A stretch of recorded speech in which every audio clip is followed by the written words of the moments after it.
प्रधानमंत्री मोदी हे भारताच्या इतिहासातील सर्वात मोठे तरुण विरोधी पंतप्रधान असल्याची टीका राहुल गांधींनी केली आहे। अपयशी शिक्षण मंत्री धर्मेंद्र प्रधानांचा ते साधा राजीनामाही घेऊ शकत नाहीत असं राहुल गांधी यांनी म्हटलंय।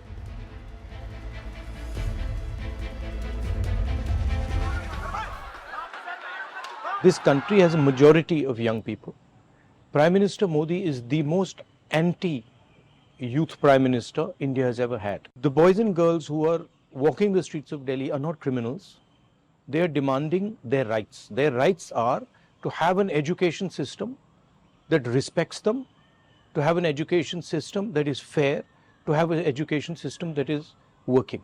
There's absolutely nothing wrong in what they're doing, and it's disgusting what the government is doing and what the police is doing. This is absolutely no way to behave. Tear gassing students, lathi charging students is not democratic. It's not India's way, and it is not the way this should be done.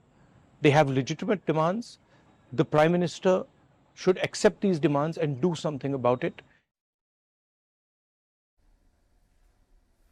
Congress जनता पार्टीच्या आंदोलनाला पाठिंबा देण्यासाठी Pune station परिसरातील आंबेडकर पुतळ्याजवळ विद्यार्थ्यांनी आंदोलन केलं। मोठ्या संख्येने या आंदोलनात तरुण सहभागी झालेत आणि यावेळी आंदोलनकर्त्यांकडून केंद्रीय शिक्षण मंत्री धर्मेंद्र प्रधान यांच्या राजीनाम्याची मागणी करण्यात आली आहे। शिक्षण मंत्री धर्मेंद्र प्रधान राजीनामा द्या, इन्कलाब जिंदाबादच्या त्याचबरोबर नीट परीक्षा रद्द करा असे पोस्टर घेऊन विद्यार्थी आंदोलनात सहभागी झाले होते।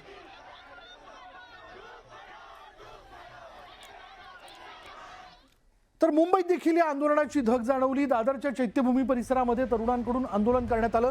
दिल्लीमधील आंदोलनाला पाठिंबा देत धर्मेंद्र प्रधान यांच्या राजीनाम्याची मागणी करत आंदोलन करण्यात आलं। हातात संविधान आणि डॉक्टर बाबासाहेब आंबेडकरांचा फोटो घेत जोरदार घोषणाबाजी सुरू होती। दरम्यान पोलिसांनी आंदोलकांना ताब्यात घेतलं।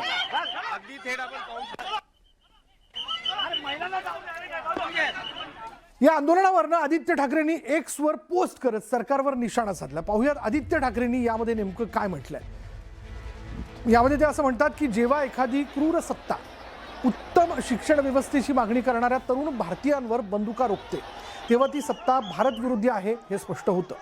शांततापूर्ण निषेध मोर्चावर त्या सत्तेनं केलेल्या पोलीस अत्याचाराची दृश्य जेव्हा जग पाहिल तेव्हा त्यांना समजेल की भारत आता लोकशाही राहिलेला नाही, तर एका सत्तेच्या विळख्यात अडकलाय। शिक्षणातील पद्धतशीर अपयश मान्य करण्यास ती सत्ता नकार देते आणि एखाद्या मंत्र्याला तरुण भारतीयांशी संवाद साधायला सांगण्याऐवजी दडपशाहीचा मार्ग स्वीकारते।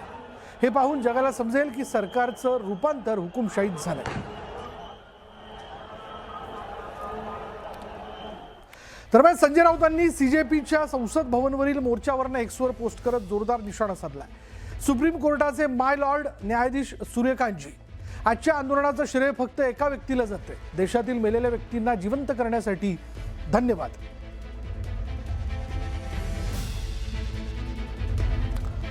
सीजेपीच्या आंदोलनानंतर रोहित पवारांनी सरकारला टोला लगावलाय। पाहुयात रोहित पवार काय म्हणाले। त्यांनी असं म्हटलंय की तरुणाईला गृहीत धरलं तर काय होतं याचा अंदाज दिल्लीतल्या हुकुमशाहीला आलाच असेल। कोणाचाही नाद करा पण तरुणाईचा नाद नाही करायचा। महाराष्ट्र सरकारने देखील हे लक्षात घ्यावं। दडपशाहीने आणि कूटनीतीने ऑनलाईन परीक्षा लादण्याचा प्रयत्न केलाच तर याद राखा मुंबईत यापेक्षाही मोठं चित्र दिसेल असं रोहित पवार यांनी एक्सवरती पोस्ट करत म्हटलं। तिकडं संसदेमध्येही नीट पेपर फुटीवरनं सुरू असलेल्या आंदोलनाचे पडसाद उमटल्याचं पाहायला मिळालं। सभागृहात विरोधक चांगलेच आक्रमक झाले होते। नीट पेपर फुटीच्या विषयावर सभागृहात चर्चेची मागणी करत विरोधक आक्रमक झाले आणि त्यासोबत राम मंदिरातील दान चोरी, इथेनॉल ब्लेंडिंगसह विविध मुद्द्यांवरून विरोधकांकडून जोरदार घोषणाबाजी करण्यात आली। या गदारोळात दिवसभरात 6 वेळा लोकसभेचं कामकाज स्थगित करण्यात आलं। अखेर गदारोळामुळे लोकसभेचं कामकाज उद्यापर्यंत तहकूब करण्यात आलं। सभा की कार्रवाई चलने दे। सभा की कार्रवाई कल मंगलवार दिनांक 21 त्यामुळे आज 2026 को प्रातः 11 लोकसभेचं कामकाज दिवसभराकरता तहकूब करण्यात आलं। कारण 6 वेळा हे कामकाज जे त्याच्या अगोदर तहकूब झालेलं होतं।